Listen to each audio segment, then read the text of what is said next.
I opened the door, and there stood two police officers. "You've accumulated debt. We're shutting off your water," one of them said with a cold smirk. That would have been fine, if I didn't know it was a lie, if I weren't the head of the water utility. But that wasn't the worst part. By the time I realized who these people really were, it was already too late. But let's start from the very beginning. The noise was sharp, authoritative, not just a morning visit from a courier or a neighbor, but something more serious. Stephen's eyes snapped open. He glanced at the clock. 6:30 a.m. Who would come at this hour?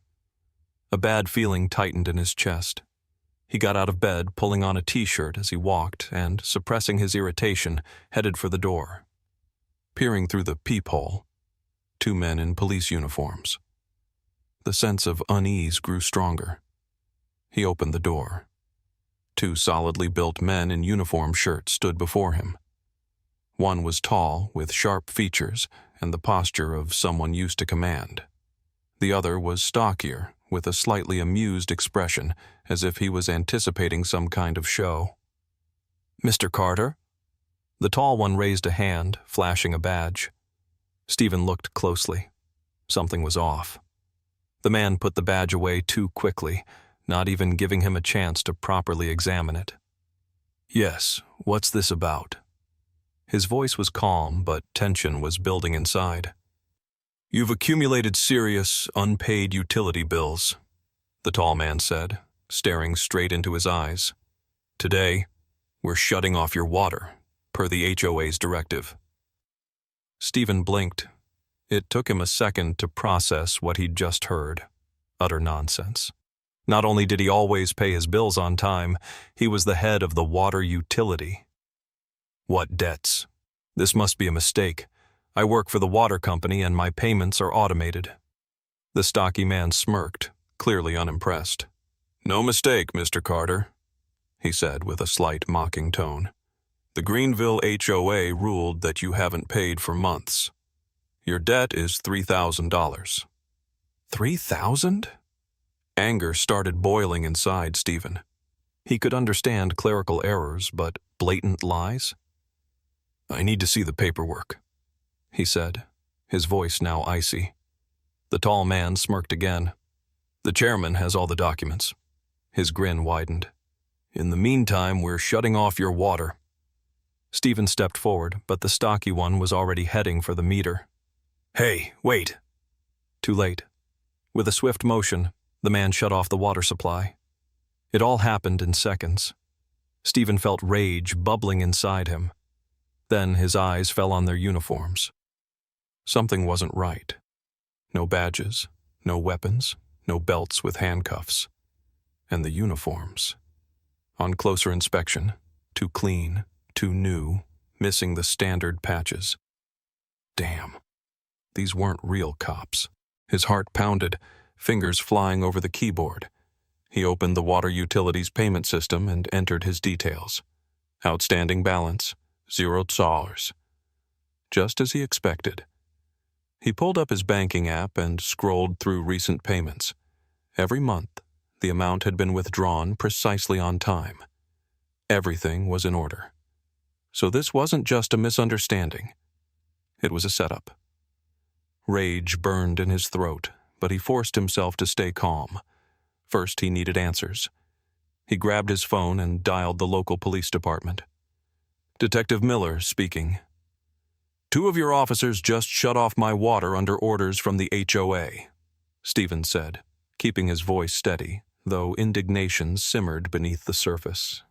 Silence on the other end. "What officers?" Miller's voice was tense. Stephen inhaled sharply. "Damn it. I was starting to think they weren't real." More silence. "We haven't had any units in your area. Those men, they're not police." A chill ran down Stephen's spine. Scammers had just cut off his water. But that wasn't even the worst part. These people were confident no one would question them, which meant they had protection from someone higher up. The anger in his chest solidified, burning like molten iron. This wasn't just about false accusations. They had tried to humiliate him in front of his neighbors, to paint him as a delinquent, a rule breaker. He stood up, walked to his closet, and threw on a jacket. Time to pay the HOA office a visit. Jason Wilson's office was exactly as Stephen had imagined, spacious, yet with an unmistakable air of authority. A luxurious leather chair, a massive dark wood desk, and a nameplate on the wall, as if he were the CEO of a major corporation rather than just an HOA chairman. Jason Wilson, a man with a questionable reputation. He ran the HOA like his personal fiefdom, treating the residents as mere pawns. Years in power had made him confident, brazen, untouchable. He was used to people either staying silent or paying up, and that suited him just fine. "Steve, you understand that everyone has responsibilities, right?" Wilson said with feigned concern, leaning back in his chair and crossing his arms. "No payment, no service." Stephen silently stepped forward and slammed a thick stack of printed documents onto the desk. "I did pay!" "Oh, I just can't make sense of all these complicated papers." Wilson sighed dramatically, lazily flipping through a few pages. Then, with a smirk, he looked up. "But you know what? There's now a reconnection fee." His grin widened. $2,000. Stephen clenched his fists. This wasn't just a mistake anymore. This was outright extortion. He took a deep breath, forcing himself to stay calm despite the fury boiling inside him. "And those guys in uniform?" he asked coldly. Wilson smirked again, shrugging. "Our security personnel."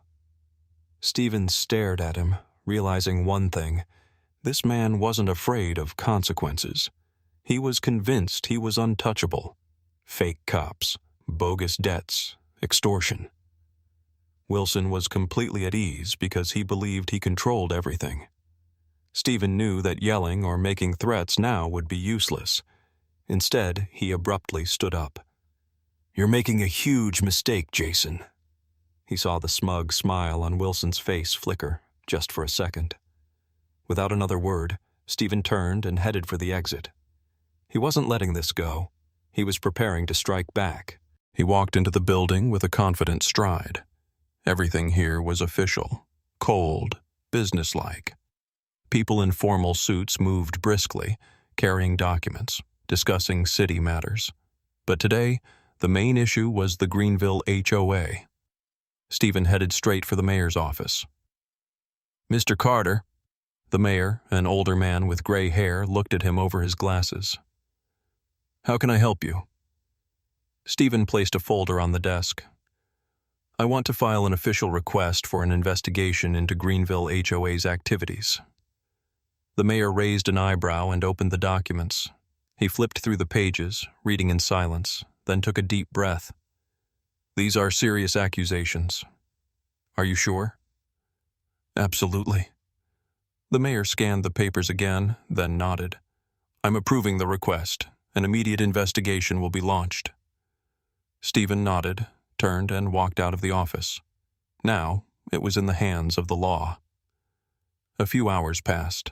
When Stephen pulled up to the HOA building, the place was already swarming with activity. Police officers filled the office, carrying out boxes of documents.